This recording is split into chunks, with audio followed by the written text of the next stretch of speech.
আসসালামু আলাইকুম everyone, welcome to my channel recipes by Filza's মম।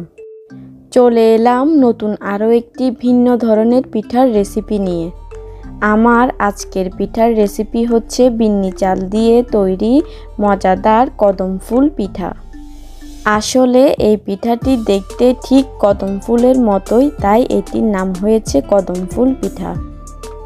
এই পিঠাটি দেখতে যেমন লোভনীয়, খেতেও কিন্তু অনেক বেশি টেস্টি।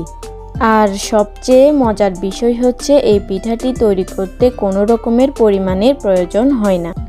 ঘরে শুধুমাত্র বিন্নি চাল থাকলে আপনারা যে কেউ খুব সহজে এই পিঠাটি বানিয়ে নিতে পারবেন। আমার আজকের এই মজাদার কদম ফুল পিঠার রেসিপিটি দেখতে চাইলে আপনারা ভিডিওটি শেষ পর্যন্ত দেখতে থাকুন। সো আর কথা না বাড়িয়ে let's go to my kitchen and cook.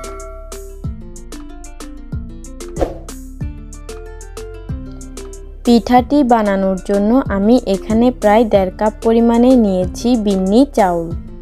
এই চাউলগুলোকে আমি প্রায় 2 ঘন্টার জন্য নর্মাল পানিতে ভিজিয়ে রেখে এখানে পানি ঝরিয়ে নিয়েছি। এরপর এই চাউলগুলোকে আমি শিলপাটার সাহায্যে ভালো করে পিষে একটা ডোয়ের মতো করে বানিয়ে নিব।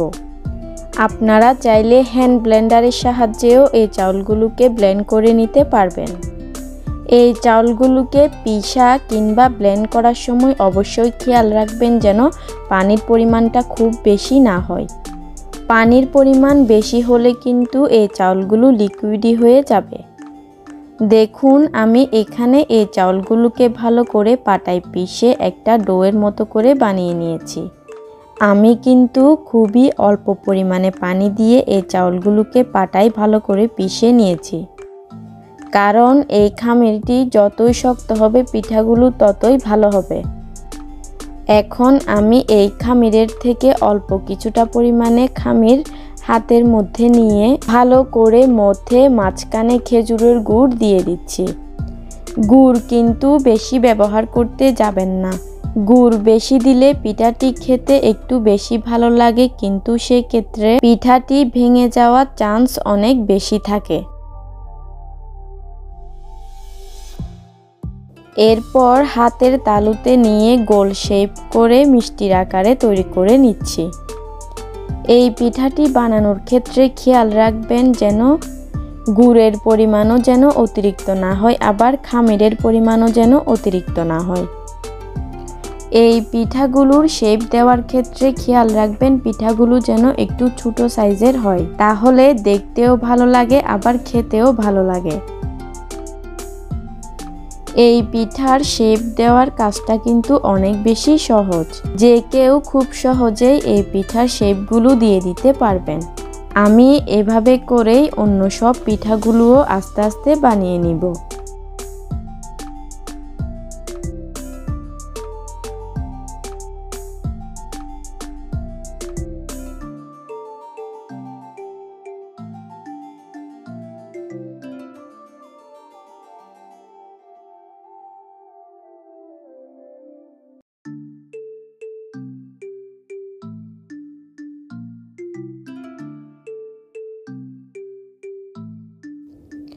আমি সবগুলো পিঠাই বানিয়ে নিয়েছি। এখন আমি এগুলোকে পানিতে সিদ্ধ করে নিব। এই পিঠাগুলো কিন্তু সাথে সাথে বানিয়ে সাথে সাথে পানিতে সিদ্ধ করে নিতে হয়। এই পিঠাগুলো কিন্তু বানিয়ে অনেকক্ষণ রেখে দিলে কিন্তু সেই ক্ষেত্রে পিঠার শেপটা নষ্ট হয়ে যায়, তাই সাথে সাথে বানিয়ে সাথে সাথে সেদ্ধ পানিতে ঢেলে দিতে হয়। সবচেয়ে বেশি ভালো হয় যদি একটি করে পিঠা বানিয়ে ওই একটি পিঠায় সাথে সাথে পানিতে ঢেলে দেওয়া হয়, তাহলে সেক্ষেত্রে আর পিঠার শেপটি নষ্ট হয়ে যাবে না। আমার পিঠার শেপগুলো একটু নষ্ট হয়ে গিয়েছিল, কারণ আমি আগেই সবগুলো পিঠা বানিয়ে তারপর পানিতে সিদ্ধ করে নিয়েছিলাম। এখানে আমি চুলায় একটা পাত্রে পর্যাপ্ত পরিমাণে পানি সিদ্ধ হতে চুলায় বসিয়ে রেখেছিলাম। এরপর এই সিদ্ধ করে নেওয়া পানির মধ্যে আমি একটি একটি করে পিঠাগুলো দিয়ে দিব।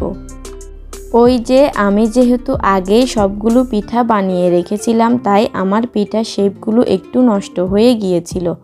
সেজন্য আমি আবারও হাতের সাহায্যে একটু ঘুরিয়ে পিঠাগুলোকে ভালো করে শেপ দিয়ে পানির মধ্যে দিয়ে দিচ্ছি। এভাবে করেই আমি সবগুলো পিঠার আবারও ভালো করে শেপ দিয়ে পানির মধ্যে দিয়ে দিব।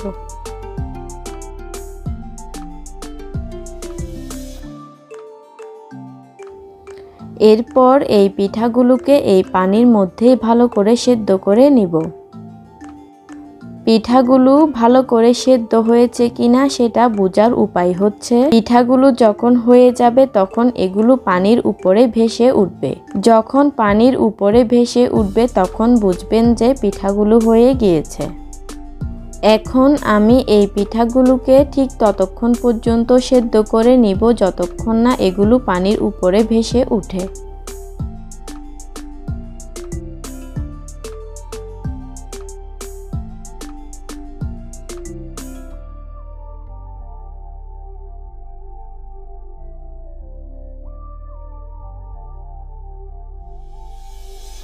দেখুন এখন কিন্তু পিঠাগুলো আস্তে আস্তে পানির উপরে ভেসে উঠতে শুরু করেছে, মানে পিঠাগুলো কিন্তু হয়ে গিয়েছে।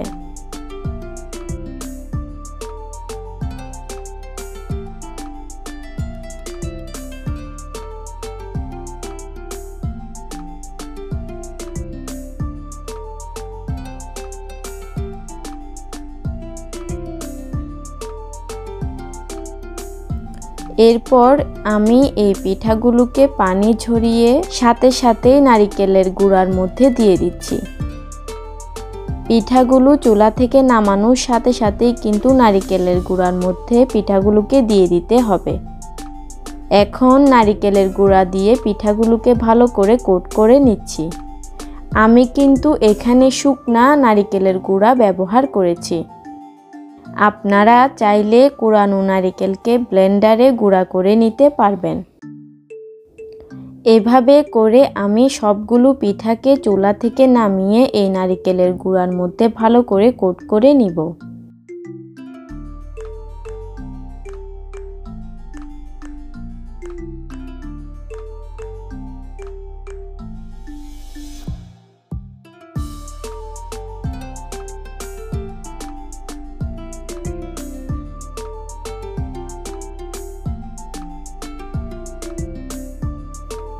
তৈরি করে ফেললাম মজাদার বিন্নি চালের কদম ফুল পিঠা। আমার আজকের এই মজাদার বিন্নি চাল দিয়ে তৈরি পিঠার রেসিপিটি আপনাদের কাছে কেমন লেগেছে তা আমাকে কমেন্টে জানাবেন। আশা করছি আমার আজকের এই ভিডিওটি আপনাদের কাছে অনেক বেশি ভালো লেগেছে। ভালো লাগলে ভিডিওতে একটি লাইক দিতে কিন্তু একদমই ভুলবেন না।